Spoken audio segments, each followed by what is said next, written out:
belum ya?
Itu Aki sendirian aja di situ ngelamun. Nggak apa-apa.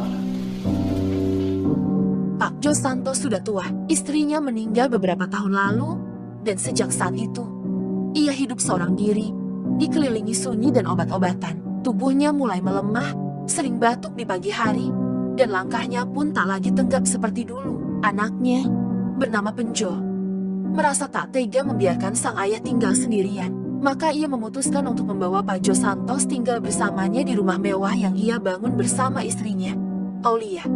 Awalnya semua berjalan baik. Aulia, sang menantu, melayani dengan tulus. Ia menyuapi Pak Jo Santos, mencucikan bajunya, bahkan menyiapkan teh hangat tiap sore. Ia memperlakukan sang mertua seperti ayah kandung sendiri, dengan penuh rasa hormat dan empati.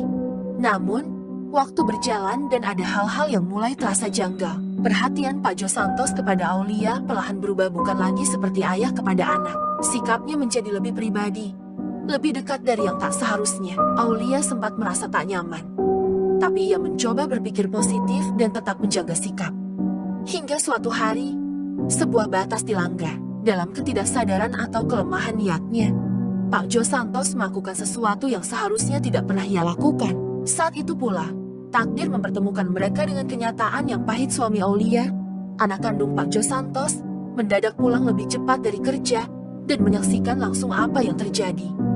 Benteng rumah tangga yang dibangun dengan kepercayaan langsung runtuh. Luka yang tercipta bukan hanya pada perasaan, tapi juga pada martabat dan kehormatan keluarga. Sejak saat itu, kehidupan mereka tak pernah sama lagi. Itu Aki sendirian aja di situ ngelamun. Nggak apa-apa. Sakit tuh. Biar deket, biar romantis gitu sama tekokan banget airnya tuh Indonesia. Gede. Jangan lupa tuh si Aki kasih makan. Iya tuh, seperti biasa biasanya gitu. Iya, suka ke kebun kan ya. Kalau bisa mah, yang ke kebun dulu hari ini. Susah lama kalau di kebun. Susah dibilangin aja, saya kan kamu tahu sendiri, aku udah sering bilangin. Tuh kan. Udah pergi lagi. Udah lah, pokoknya kasih makan ya. Iya. Kalau lama, susul aja ke kebun ya. Iya. Pernah. Itu si Aki bukannya mirip banget sama kamu. Kamu sering banget kamu kayak gitu. Orang bapak aku ya pasti mirip lah. Mirip banget tahu. Udah, mau kerja dulu. Ya udah, hati-hati. Aduh. Pikuk itu sedeh. Oh iya, hari ini kan papa gajian. Semoga aja dia kerjanya yang benar. Jangan lupa ya, lalainya hari ini kan gajian. Oke. Nah.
kagak beres ini. Lanjut aja. Aduh.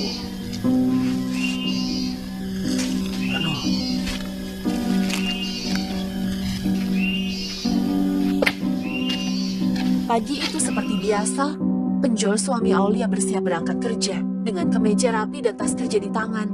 Ia pamit kepada istrinya dan ayahnya, Pak Jo Santos, yang sudah duduk-duduk di beranda rumah. Meski usianya tak lagi muda dan tubuhnya kerap sakit-sakitan, Pak Jo Santos masih bersikeras menjalani rutinitas kecil yang ia sukai. Berkebun di halaman depan rumah mewah mereka, menyiram bunga, mencabuti rumput liar, dan sekadar menghirup udara pagi. Aulia, menantu satu-satunya, menjalani hari-harinya dengan penuh tanggung jawab. Setelah suaminya pergi, ia mulai membersihkan rumah, menyapu, mengepel lantai, mencuci piring-piring bekas sarapan, hingga memastikan rumah tetap nyaman. Tapi satu hal yang tidak pernah ia lupakan, memperhatikan mertuanya dari kejauhan. Bagi Aulia, Pak Jo Santos bukan sekadar mertua. Ia sudah menganggapnya seperti ayah sendiri. Ia tahu lelaki tua itu tidak dalam kondisi sehat sepenuhnya, maka sebisa mungkin ia selalu siap jika sang mertua tiba-tiba merasa lemas atau kesulitan bergerak. Hubungan mereka awalnya hangat dan penuh hormat. Tak ada yang menyangka bahwa dalam keheningan rumah yang besar itu, perlahan ada sesuatu yang berubah, bukan pada niat Aulia, tapi pada hati seseorang yang mulai rapuh karena kesepian dan kehilangan arah. Bunda, kesini.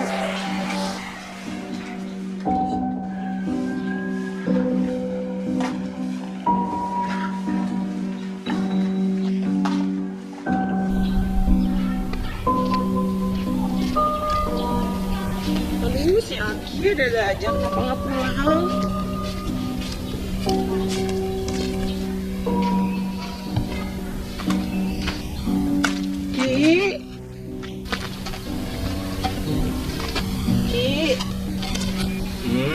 Aki kan belum makan. Tadi udah sarapan, Neng. Sarapan apa? Ki kan belum. Pulang dulu yuk, makan dulu. Ki kan nggak boleh telat makan. Tadi udah makan goreng oncom. Di mana? Aki aja belum pulang. Tadi. Ayo, Aki maculin apa ini? Kuburan siapa, Ki? Gede banget. Mau diwarisin ke si Penjol. Si Penjol udah berangkat kerja belum? Udah lagi, ini kan udah sore. Aki ya tuh pulang. Udah jam berapa ya, Teki? Aduh. Tuh kan, lapar kan? Bohong si Aki. Aki udah beneran tuh, Ki. Sete. Lu bener kita. Aduh, maculin, macul. Cerita aja lagi 3 menit. Ayo. Ki pulang, Ki. Si Penjol udah berangkat kerja belum? Udah, Ki. Ini kan udah sore. Aki yang harus pulang. Bentar lagi juga Penjol pulang. Bentar lagi Aki mau pulang. Oh iya, Ki. Tahu gak Penjol kan sekarang pulang? Udah banyak, Ki. Kan sekarang gajian, hari gajian. Yuk pulang yuk, nanti Al masak enak deh. Buat Aki pasti belum makan kan? Cuma gorengan doang mah gak kenyang lah, Ki. Ya alhamdulillah tuh kalau gajian mah. Ayo makanya pulang, kita masak enak, kita makan enak. Aki, diem aja, kan udah kerja dari tadi. Ngebangun kuburan segede gini buat siapa lagi? Bukan kuburan ini mah. Ternak. Ternak siapa, Ki? Ternak bangkong. Buat ternak ini ikan nila. Ikan nila Ya, sama bangkong. buat si Penjol ntar. Jadi bangkong. Bukan jadi bang. Jangan dikutuk jadi bangkong atau si Penjol malah Ki awal. Ih. Kan buat modal Penjol ntar. Kalau Aki udah gak ada, lanjutin sama si Penjol. Aki kan udah gak punya anak lagi, cuma si Penjolnya. Tuh, makanya Aki pulang yuk, nurut yuk, pulang yuk. Makan biar Aki nggak ada ntar. Terus kalau Aki nggak ada ada yang makan. Ayo pulang, aku udah masak tahu. Ngap.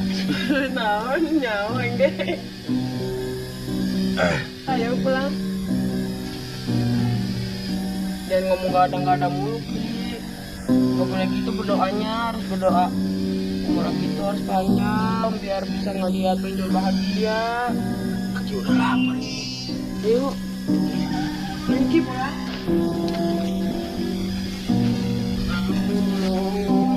Sini ya tuh, nggak banget Ki. Ayo tuh Ki, ayo.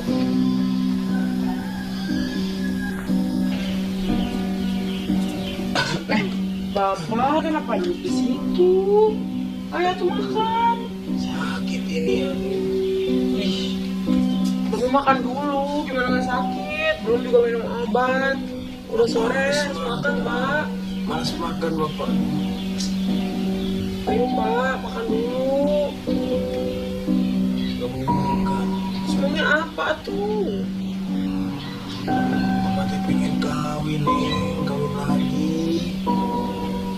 Aduh Pak, udah tua, mau kalah sama siapa? Emang ada yang mau? Emangnya Bapak masih bisa kawin? Kan udah, ya Allah Pak, Bapak tuh udah berumur. Ingat umur atuh Pak, Masih kuat lah bapak teh Neng. Kalau yang kayak gitu mah.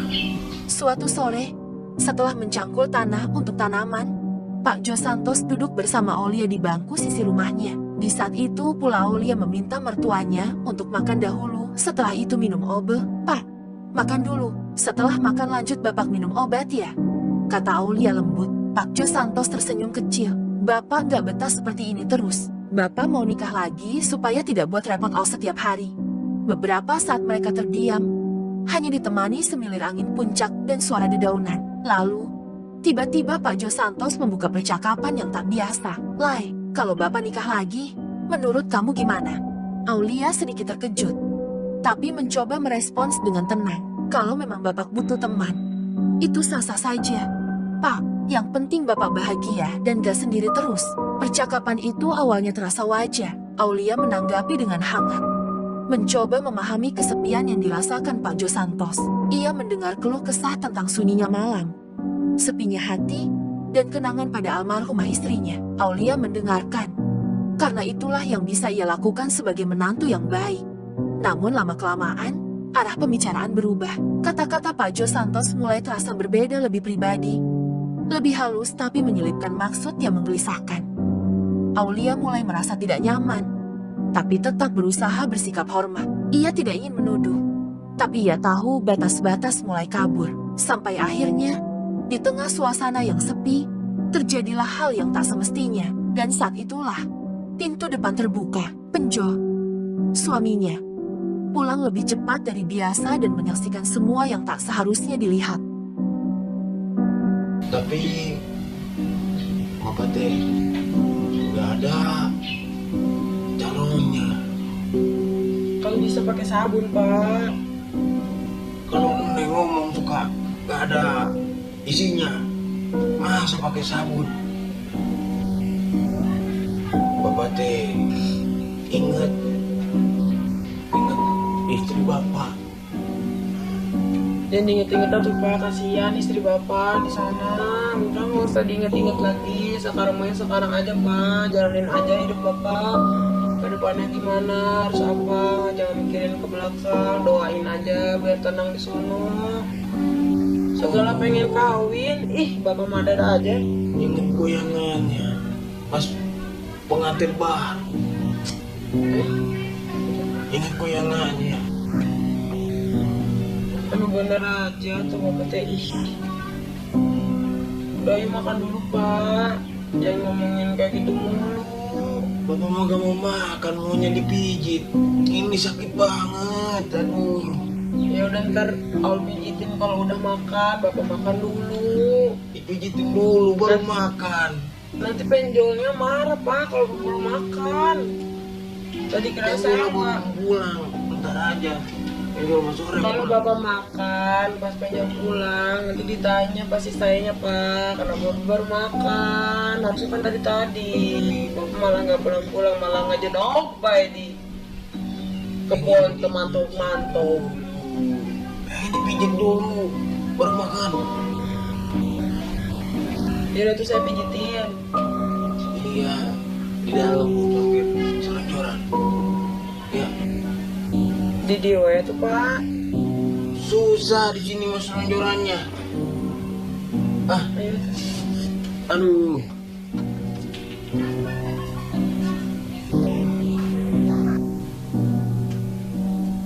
Kamu mau ngapain? Udah, awal aja yang kelar. Kamu mau ngapain dulu? Mau duduk dulu di situ. Bisa kan duduknya? Aduh, patah kak. Patah kak. Enggak. Tapi ya Pak.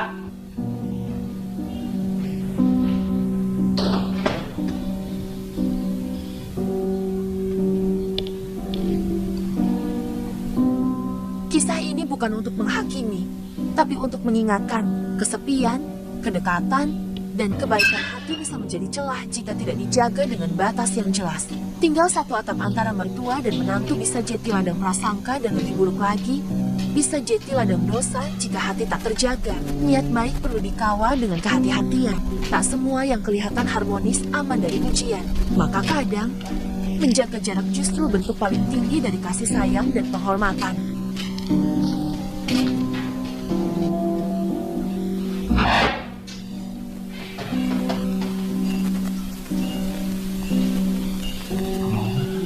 Terima kasih sudah menonton video Miyabi Feedcheck AI. Jika kamu suka cerita ini, jangan lupa like, komen, dan subscribe supaya tidak ketinggalan cerita penuh makna berikutnya. Sampai jumpa.